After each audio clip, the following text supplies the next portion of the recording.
अस्सलाम वालेकुम दोस्तों, मैं हूं आसिफ अली खान। आज का हमारा मौजू लोगों को कैसे पहचाने कि वो हमारे लिए मुखलिस हैं या हमारे हासिदीन में से हैं। जब भी आप कोई नया काम करना चाहते हैं, कोई तरक्की के जीने पे चढ़ रहे होते हैं, कुछ इम्प्रूवमेंट ला रहे होते हैं, कुछ नया कर रहे होते हैं, तो आपकी जिंदगी में कई स्टॉपर्स आ जाते हैं, कई रुकावटें आपके जो है जिंदगी में आना शुरू हो जाती हैं। उनमें से कुछ रुकावटें वो होती हैं जो आपके दोस्तों और आपके रिश्तेदारों और मिलने जुलने वालों की सूरत में होते हैं। ये वो लोग होते हैं जो आपके 50 अच्छे काम जो आपने किए हो उसके ऊपर कभी भी आपको अप्रिशिएट नहीं करते, लेकिन अगर आपकी थोड़ी सी भी गलती कहीं नजर आ जाए, जो गलती ना भी हो लेकिन उन्हें लगता हो कि ये गलत है, तो वो एक्सपर्ट बनकर आपके सामने आ जाते हैं कि ये चीज ऐसे नहीं, ऐसे होनी चाहिए, ये चीज आपने गलत की है। अब यहां पर जो नौजवान है ना हमारे खास तौर पे, वो बड़ा कंफ्यूज हो जाते हैं क्योंकि उनकी जिंदगियों में भी ऐसे लोग होते हैं।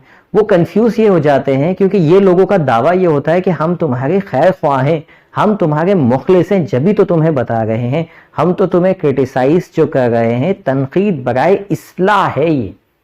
ये तनकीद बराए तनकीद नहीं, ये तनकीद बराए इस्लाह, यानी हम आपकी इस्लाह चाहते हैं, हम आपको आगे बढ़ता हुआ देखना चाहते हैं।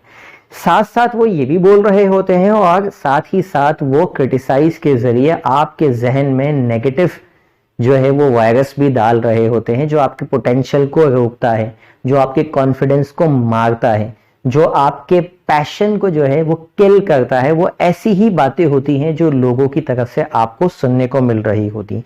यही बातें जो बाहर से आई हुई होती हैं, कुछ अरसे बाद आपकी सेल्फ टॉक बन जाती है कि फला ने ये कहा था, हाँ वाकई सही कहा था, और यूं आहिस्ता आहिस्ता आहिस्ता आप उस काम को छोड़ देते हैं या अपने पोटेंशियल, टैलेंट और पैशन को तबाह कर देते हैं। आपने करना क्या है भाई? सिंपल, बड़ा आसान फॉर्मूला है ऐसे लोगों को पहचानने के लिए कि कौन आपका मुखलिस है और कौन आपका हासिद है, कौन आपकी वाकई इस्लाह चाहता है और कौन आपको सिर्फ तनकीद की निगाह से आपसे मिलता है और तनकीद ही करना चाहता है। चाहे दोस्त हो, अहबाब हो, रिश्तेदार हो, कोई भी हो, अगर वो शख्स आपकी मुख्तलिफ चीज़ों में अप्रिशिएट करता आया है या मुख्तलिफ चीज़ों में आपको हौसला अफजाई करता है और कहीं एक आध जगह पर आपको तनकीद करता है, तो समझ लीजिए कि ये हमारा मुखलिस है। ये आसान फार्मूला है।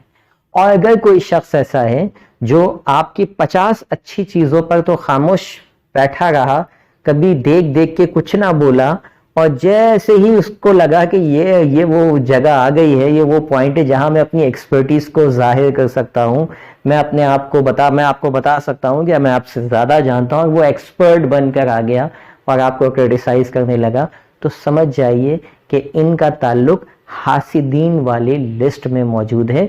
इनका हमारी फलाह से, हमारी इंप्रूवमेंट, हमारी भलाई से कोई ताल्लुक नहीं। ये सिर्फ अपनी हसद किसी ना किसी तरीके से बयान कर रहे हैं। तो फौरी तौर पर ऐसे लोगों से आप दूर हट जाइए, डिफेंसिव ना हो उन लोगों के सामने, उनके सामने आर्गुमेंट पेश ना करें, उनके सामने जो है वो अपनी जस्टिफिकेशन लाने की कोशिश ना करें, क्योंकि ऐसा अगर आप करेंगे तो आप सिर्फ अपने वक्त का ज़या करेंगे।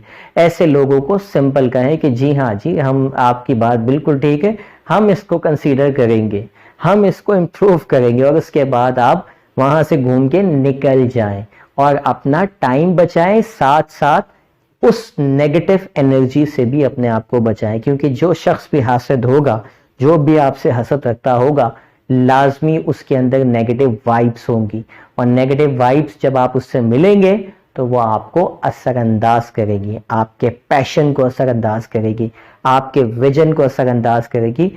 आप ऐसे शख्स की गैदरिंग से जब उठ के जाएंगे तो डाउन फील करेंगे। तो ऐसे लोगों की एक जल्दी से एक लिस्ट बना लीजिए, उनमें चाहे बहुत सारे लोग आपके करीबी भी होंगे, और लिस्ट बना के आपने उनसे किनारा कशी करनी है, दूर से सलाम दुआ, बस, इससे ज्यादा नहीं। उनसे कोई मशवरे लेने नहीं जाएं, उनको अपने गोल्स नहीं बताएं, अपने आप क्या करने जा रहे हैं कुछ ना बताएं। ऐसे लोगों से सिर्फ दूर रहें।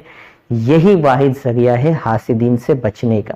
और अपने खुदा से जो है वो हसद से बचने के लिए हमेशा दुआ करते रहें, दुआओं में बड़ा असर होता है। वरना आपको इन लोगों की बातें आपके टैलेंट को तबाह کر دیں گے. Thank you for watching. Video کو لائک کیجئے اور چینل کو سبسکرائب کیجئے. اللہ حافظ.